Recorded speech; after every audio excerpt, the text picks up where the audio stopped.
అని చెప్పి మళ్ళీ వాళ్ళని కన్విన్స్ చేసి కరెక్ట్గా వాళ్ళ టయానికి కట్టేట్టుగా కూడా ఈ సచివాలయం వ్యవస్థ, వాలంటీర్ వ్యవస్థ రుణాలు ఇప్పించడమే కాకుండా రుణాల రికవరీలో కూడా బ్యాంకులకు వాళ్ళు తోడ్పాటిస్తూ ఉన్న అడుగులు మన ఒక్క రాష్ట్రంలోనే పడతా ఉన్నాయి. కాబట్టే ఈరోజు రుణాల రికవరీ, స్పెషలీ ఈ జగనన్న తోడు అనే ఈ కార్యక్రమంలో రుణాల రికవరీ దాదాపుగా 95% పైచులుకుగానే ఈరోజు ఉంది అని కూడా చెప్పడానికి ఇంకా సంతోషకరమైన వార్త.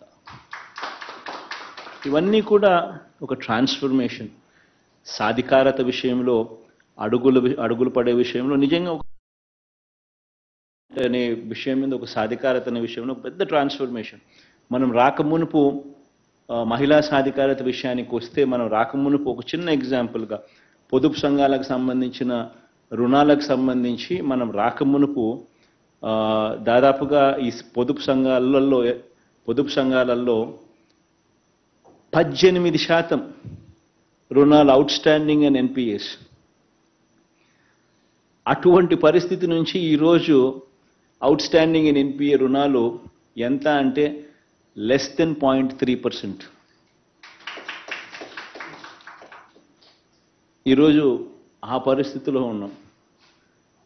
అంటే ఎంత ట్రాన్స్ఫర్మేషన్ అనేది ప్రతి అడుగులోనూ కూడా ఏ రకంగా జరిగింది, ఏ రకంగా మనం హ్యాండ్ హోల్డ్ చేయగలుగుతున్నాం, ఏ రకంగా మనం గొప్ప అడుగులు గ్రామీణ ఎకానమీలోనూ పేదరికంలో ఉన్న వాళ్ళ చేయి పట్టుకొని నడిపించగలుగుతా ఉన్నాం. మరీ ముఖ్యంగా అక్కచెల్లెమ్మల విషయంలో, మహిళా సాధికారత విషయంలో చేయగలిగామనేటివి ఇవన్నీ కూడా గొప్ప గొప్ప అడుగులు పడతా ఉన్నాయి.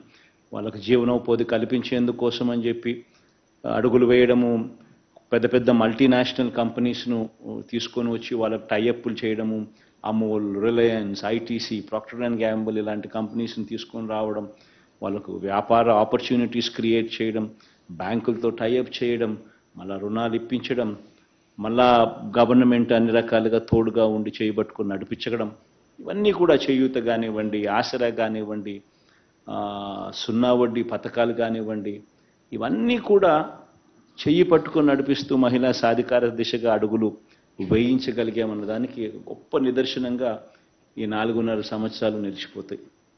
దేవుడు ఈ గొప్ప కార్యక్రమాలను ఆశీర్వదించాలని, బెనిఫిషరీస్కి అందరికీ కూడా ఇంకా మంచి